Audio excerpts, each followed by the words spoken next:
Makanya tolong dicek kalau ada doa yang belum cepat terjawab, barangkali masalahnya di na'budunya belum maksimal. Apa nggak malu Anda pulang menghadap Allah? Dan 17 kali setiap hari diucapkan. Makanya luangkan waktu sebelum pulang, sebelum film kita diputar saat kembali kepada Allah. Demi Allah saya katakan, akan terjadi perubahan dalam kehidupan dan setiap doa-doa yang kita panjatkan. Jadi kalau sedang bermohon, silangkan yang lain. Makanya kalau mau minta, minta sama Allah. Jangan datang ke batu, minta. Datang ke keris, minta. Ya, datang ke laut, minta. Jadi kalau mau minta, kaidahnya dipakai ikhtisas. Ini kan aneh, Anda sholat tiap hari. Baca ini 17 kali, tapi kok nggak dipakai-pakai? Anda katakan, wa iyyaka nasta'in, tapi datang ke batu, minta. Datang ke pohon, minta. Datang ke keris, minta. Ya, nasta'innya mana? Makanya banyak orang yang mengerjakan seperti itu, berkahnya nggak ada, hilang. Karena yang terlibat di situ bukan rahmat Allah Subhanahu wa Ta'ala. Itu maksudnya.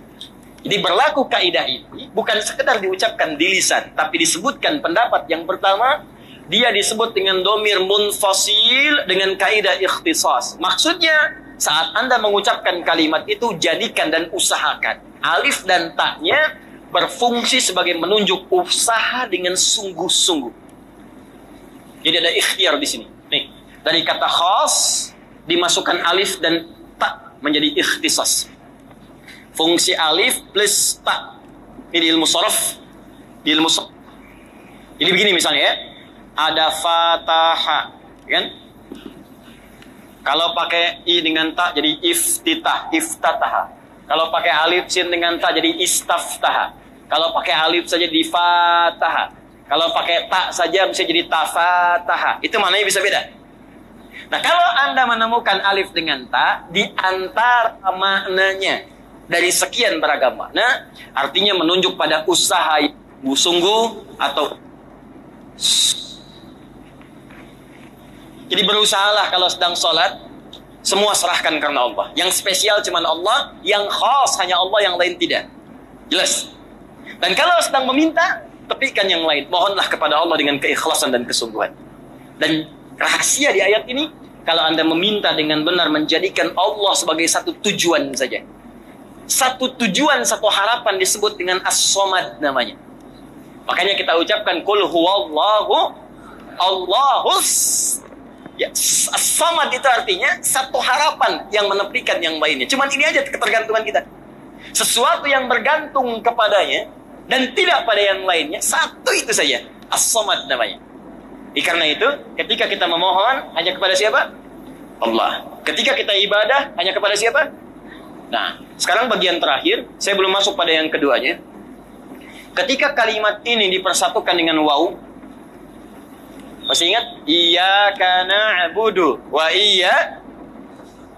Di sebelum nasta'in, ada na'budu. Antara na'budu dengan nasta'in diselingi huruf waw. Wawnya disebut dengan waw ataf, fungsinya ma'iyah. Ataf menyandingkan sesuatu.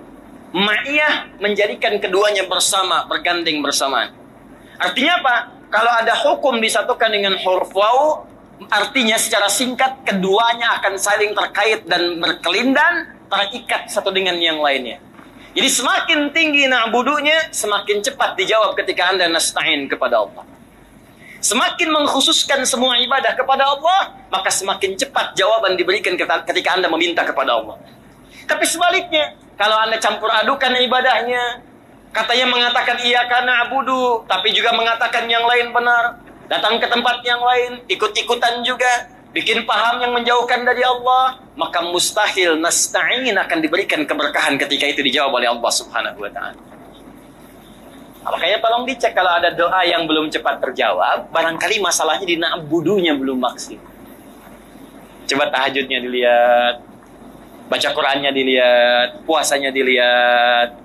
Kalau sudah rajin, tahajud sudah, puasa sudah, menghafal Quran juga iya, tapi kenapa masalah nggak pernah tuntas? Mungkin iyakanya yang bermasalah, keikhlasannya, lillahnya yang kurang. Anda mungkin ibadah itu untuk kejar dunia. Ya, tahajudnya supaya besok kuliah lulus IPK 4. Ya. Pekerjaannya lancar, ya kan? semuanya bisa baik. Mungkin ada kaitan-kaitan itu. Itu yang coba kita jernihkan dulu. Tidak salah memang, tapi tidak akan maksimal. Karena motivasi untuk ibadah ada juga nanti jawaban yang menyertainya, termasuk harapan-harapan untuk mewujudkan sesuatu. Tapi ingat, kalau Anda tujukan semua karena Allah, maka Allah pemilik semua jawaban dari harapan kita. Jadi kalau tujuan Anda hanya untuk lulus ujian, maka Allah kabulkan saat Anda berdoa tahajud, ya lulus ujian. Tapi kalau semua tahajud Anda kerjakan karena Allah, bukan cuma ujian yang Allah akan luluskan, tapi semua kebutuhan dunia Anda sampai kembali kepada Allah, Allah akan mudahkan. Jelas? Baik. Pendapat kedua, ini kita baru ngaji iyaka, baru satu. Ya. Wa dhahaba akharuna ila annahu dhamirun mudhafun ila ma ba'dahu, wa la yu'lamu dhamirun udhifa ila ghairi. Pendapat kedua mengatakan, ini iyaka itu kata ganti. Asalnya bukan ka yang dimajukan. Memang sudah iyaka. Kalau yang tadi mengatakan iyaka asalnya dari ka. Na'buduka, nasta'inuka, cuma dikedepankan ka. Ya, jadi iyaka. Jelas? Yang kedua, dan ini asalnya bukan dari ka yang dimajukan. Memang sudah iyaka. Cuma iyaka yang ini, iyaka yang disandarkan pada kalimat setelahnya. Dalam kaidah ilmu nahwu, menyandarkan sesuatu disebut dengan mudhaf namanya. Mudhaf. Yang jadi sandaran disebut mudhaf ilaih. Anda punya teman namanya Ahmad, datang ke kajian, nyandar di tembok. Mudhaf ya. Itu mudhaf. Mudhaf menyandarkan sesuatu pada yang lainnya. Kalau ada kalimat disandarkan pada kalimat lain, maka yang disandarkan itu disebut dengan apa namanya? Mudhafun. Pendapat yang kedua mengatakan iyaka di ayat ini bukan dari ka yang dimajukan, tapi dia asli kalimat iyaka yang disandarkan pada kalimat setelahnya. Ini, lihat sini. Spidol umum. Spidol adi. Spidol disandarkan pada kalimat adi. Saya tanya, berubah makna tidak? Ini spidol, ini adi. Dua hal yang terpisah. Tapi kalau saya sandarkan spidol ini kepada kalimat adi, spidol adi, berubah tidak dari yang pertama? Berubah ya? Spidol ini adi, ini spidol ya spidol, adi ya adi. Kalau orang mau pakai spidol, silakan saja. Karena spidol ini masih umum. Tapi ketika saya katakan spidol adi, spidolnya disandarkan pada kata adi, maka berubah kemudian pemaknaan kata spidol ini tidak seperti yang pertama. Maka yang pertama, spidol ini jadi milik adi. Jelas? Yang kedua, saya yang berhak mengatur spidol ini mau digimanakan. Apa fungsi spidol? Menurut Anda, karena ini punya saya, terserah saya. Ini bukan buat nulis, ini bukan buat melontar yang ngantuk. Ya terserah saya, punya saya. Kenapa yang ngatur mesti Anda? Jelas ya? Nah, ini lihat. Iyaka na'budu. Karena kalimat iyaka na'budu itu tadinya terpisah. Cuman kata pendapat kedua, iyaka ini bukan ka yang dimajukan. Ini kalimat asli, ini kalimat asli. Cuma ini disandarkan ke sini. Jelas? Karena disandarkan iyaka na'budu wa iyaka nasta'in. Bukankah sesuatu yang disandarkan menjadi dekat kemudian? Ini jauh spidol, sandarkan dengan adi, saking dekat dia jadi punya adi. Adi berdiri di samping papan tulis. Adi waqifun jalibas sempurna. Tapi kalau seperti ini, Adi sudah bersandar dengan papan tulis. Adi lasiqun sempurna. Adi sudah menempel dengan papan tulis. Saya tanya pada Anda, maaf, apakah sekarang posisi saya sudah dekat dengan papan tulis? Sekarang jauh atau dekat? Sekarang jauh atau dekat? Dekat kan? Ketika kalimat iyaka disambungkan dengan na'budu, seakan memberikan pesan kepada kita. Jangan hanya merasakan saat sholat Allah mengawasi kita, tapi rasakan Allah sangat dekat mengawasi kita. Ini ketika Anda membaca kalimat-kalimat, dipersaksikan oleh Allah, dan Allah mendengar itu dekat dengan kita. Makanya, apa Anda nggak pernah merasa malu kalau kita membaca kalimat Al-Fatihah, masih belepotan bacaannya? Masih belum fasih bacaannya. Mau sampai berapa tahun? Anak kecil 4 tahun, sudah belajar Quran pakai tajwid. Tahsinnya lulus sempurna 100%. Anda diberikan 40 tahun, sampai malam ini Al-Fatihah masih belum fasih diucapkan. Anda butuh berapa tahun lagi? Apa nggak malu Anda pulang menghadap Allah? Dan 17 kali setiap hari diucapkan. Makanya luangkan waktu sebelum pulang. Sebelum film kita diputar saat kembali kepada Allah. Sedang sholat.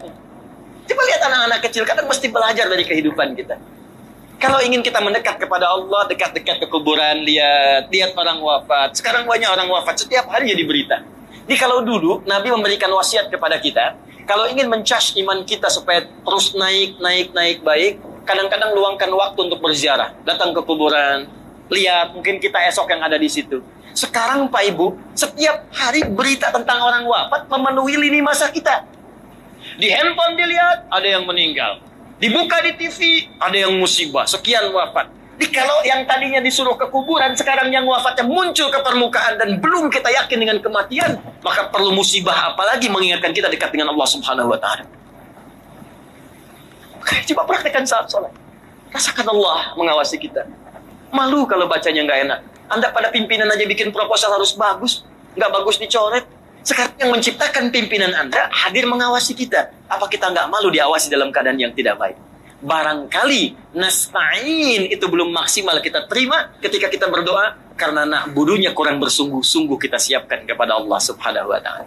Menutup bagian pertama ini, sebelum berpindah kepada poin yang lainnya, nanti poinnya setiap akan sholat berusahalah setiap hari untuk memperbaiki bacaan kita, memperbaiki cara sholat kita, dan bayangkan saat itu Allah mengawasi kita semua. Demi Allah saya katakan akan terjadi perubahan dalam kehidupan dan setiap doa-doa yang kita panjatkan. Demikian kita berhenti dulu, kita lanjutkan setelah menunaikan sholat isya berjamaah, dan semoga Allah mengampuni dan merahmati kita semua. Subhanakallahumma bihamdika asyhadu an la ilaha illa anta astaghfiruka wa atubu ilaik. Assalamualaikum warahmatullahi wabarakatuh.